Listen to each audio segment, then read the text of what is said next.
जय राधे जया राधे राधे, जय राधे प्यारी श्री राधे। जय कृष्णा जया कृष्णा कृष्णा, जय कृष्णा प्यारो श्री कृष्णा। श्री कृष्ण चरित अमृतम भाग 64।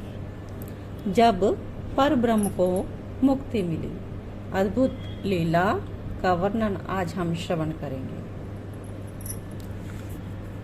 विदुर जी से उद्धव जी कहते हैं कि दुनिया को मुक्ति प्रदान करने वाला पर ब्रह्म, अखिल कोटि ब्रह्मांड नायक पर ब्रह्म, वो पर ब्रह्म जिससे चर चराचर संपूर्ण सृष्टि मुक्ति की कामना करती है, वो पर ब्रह्म अद्भुत लीला है ये।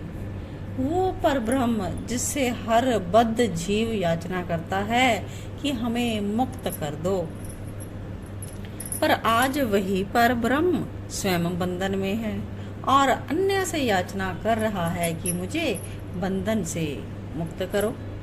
ये प्रेम नदी की उल्टी धार है। उद्धव मुस्कुराए। बस एक प्रेम में ही ये ताकत है कि पर ब्रह्म को भी बांध दे, और अद्भुत कि पर ब्रह्म बंद कर भी आनंदित है। यही तो लीला है। आज का प्रसंग सुनाएंगे उद्धव जी विदुर जी को, और मैं आपको श्रवण करवाऊंगी। क्या हुआ? कौन सा राक्षस कूदा? यज्ञ में सब लगे हुए थे। कार्तिक मस्या के बाद सब ब्रजवासी इंद्र देवता की पूजा में तन्मयता से लग जाते हैं। सब कृषक थे, इसलिए इंद्र देव की ही विशेष पूजा करते। और आज भी पूजा की तैयारी में सब ग्वाल बाल स्वयं ब्रजराज लगे थे, और तभी भीषण आवाज हुई थी और सब डर गए। ब्रजराज भी डर गए। नहीं नहीं, ये ब्रजवासी भीरू नहीं है, पर इन्हें अपना डर नहीं, डर तो केवल नंद नंदन का है। इन्हें डर था कि पूतना कागासुर की तरह कोई राक्षस उन्हें के कन्हैया का अहित ना करे। इसलिए बोले, क्या हुआ? कौन सा राक्षस कूदा? इस भीषण आवाज को सुनते ही कांपे। भीषण आवाज कौन सी? जो पिछले एपिसोड में वर्णन किया, यमला अर्जुन के जो वृक्ष थे दो, वो धम से गिरे थे कृष्ण की ओखल फंसने के कारण। ब्रजराज जू, आपके आंगन में कुछ अनहोनी हुई है, एक ग्वाले ने कहा। ब्रजराज बोले, चौंक कर क्या, और तुरंत उठकर खड़े हो गए। दाऊ, मनसुख, मधुमंगल सब वहीं थे। वे सब भागे नंदालय की ओर। ब्रजराज भी अपने साथ के ग्वालों को लेकर अपने भवन की ओर तेज चाल से चल दिए। ब्रजराज आए पहले दाऊ इत्यादि सब पहुंच गए। उससे पहले ही सब लोग थे वहां पर आ चुके थे। अब ओहो, अर्जुन के वृक्ष गिर गए। देखा सब लोगों ने, 2 वृक्ष गिर गए थे और उनके मध्य में फंसे हुए थे कन्हैया, पर कोई चोट नहीं आई लाला को। वो हंस रहे थे। नंद बाबा दौड़े, उठाया अपने पुत्र को गोद में और लेकर आ गए दूसरी तरफ। दाऊ देख रहे हैं, उनके नेत्र क्रोध से लाल हो गए। कन्हैया के उदर में बंधी रस्सी तोड़कर फेंक दी दाऊ ने, पर रस्सी के निशान उदर पर बन गए। नेत्र बहे चले दाऊ के। ये किसने किया? ये किसका काम है? ब्रजराज को भी क्रोध आ गया। तभी ब्रजरानी आ गई। रसोई में ये पाक बनाने में, यानी कि पकवान बनाने में तल्लीन थी, और लाला के लिए ही बना रही थी। इसलिए तल्लीनता इतनी थी कि वृक्ष गिरने की आवाज सुनी नहीं। या कृष्ण की लीला थी जो यशोदा मैया को नहीं सुनी। इसलिए आई थी कि लाला के हाथ दुख रहे होंगे, खोल देती हूँ। और अब यहाँ का दृश्य देखा तो चीख निकल गई मुंह से मैया के। वो दौड़ी और कन्हैया को अपने हृदय से लगा लिया। पेट पर पड़े रस्सी के निशान देख रही है, भीतर से हिलकियां फूट पड़ी। मैया यशोदा की, ये किसने किया? बताओ, ये किसका काम है? ब्रजराज क्रोधित हैं। तनिक भी दया नहीं आई उसे। इतने फूल से कोमल लाला को बांध दिया रस्सी से। दाऊ ने भी मैया का नाम नहीं लिया, ना कन्हैया ने नाम लिया। मनसुख चुप रहा। भद्र, मधुमंगल सब ने मौन ले लिया। मैया रोती हुई भंडार में गई माखन लेने के लिए। पेट में बने रस्सी के निशान में ये माखन लगा देगी। उपनंद जी ने वृक्षों को ध्यान से देखा। ये गिरने जैसे तो थे नहीं, गिरे कैसे? और कोई ऐसी आंधी भी नहीं चली, तो फिर गिरे कैसे?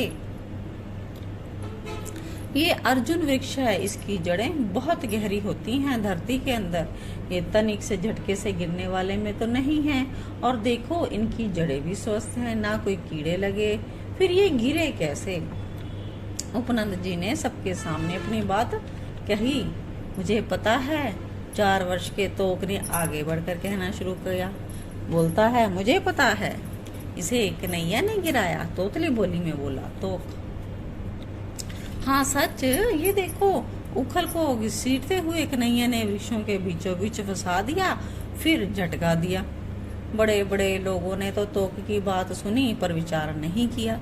अब भला 4-5 वर्ष का कन्हैया पेड़ को उखाड़ देगा? ब्रजराज कैसे माने? पर किसी ने मेरे प्रश्न का उत्तर नहीं दिया। ब्रजराज पूछने लगे, कन्हैया को उखल से बांधा किसने? मैंने बांधा था। ब्रजरानी रो पड़ी ये कहते हुए, ये हाथ अपराधी हैं जिन्होंने इस कोमल लाला को बांध दिया। ब्रजरानी गुस्से में, दया नहीं आई तुमको ब्रजरानी? अपराधी हूँ मैं, सिर झुकाकर रोते हुए बोल पड़ी। कुछ हो जाता तो लाला को, ये वृक्ष लाला के ऊपर ही गिर जाते तो? इन सारी बातों को सुनते हुए बस हिलकियों से रो पड़ी मैया। चल लाला, उत्सव में चल, वहीं घूमना, खेलना कूदना चल। नंद बाबा कन्हैया को गोद में लिया चलने लगे। अब दाऊ पीछे पीछे, सखा सब पीछे चल दिए। मैया अकेली खड़ी है आंगन में, अपने लाला को जाते हुए देखकर रो रही। 4 कदम आगे बढ़े नंद बाबा की कन्हैया ने मुड़कर अपनी मैया को देखा। मैया रो रही है, ये देखकर विठल हो उठे कन्हैया। ब्रजराज से बोले, बाबा मैया के पास जाऊंगा। नहीं, मैया गंदी है, मारती है तेरे को मेरे लाला, नंद बाबा ने कहा। बाबा की सफेद दाढ़ी पकड़ते हुए कन्हैया बोले, अच्छी है मैया।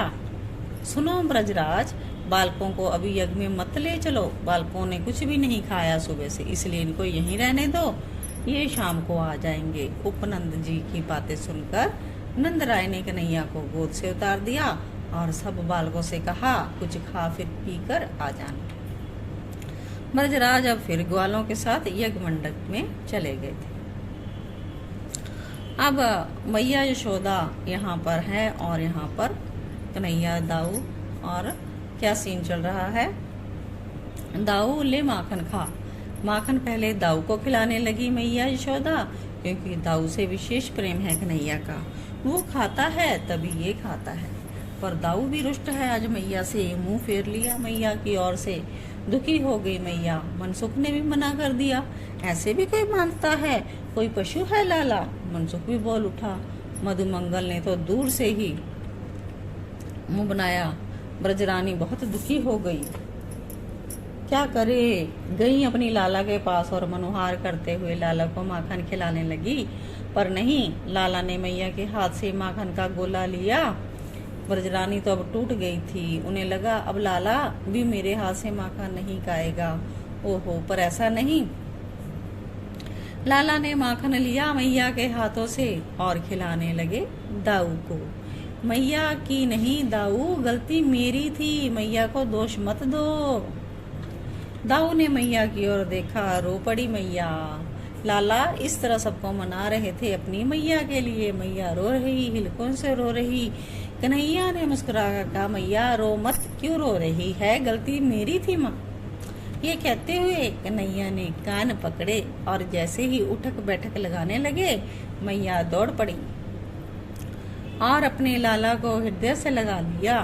तात ये अद्भुत वात्सल्य की लीला है। पर ब्रह्म जो जगत को मुक्ति देता है, उसे अब मुक्ति मिली थी, दामोदर मुक्ति।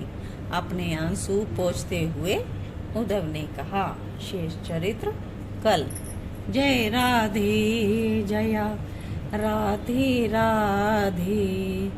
जय राधे प्यारी श्री राधे, जय कृष्णा जया कृष्णा कृष्णा, जय कृष्णा प्यारो श्री कृष्णा।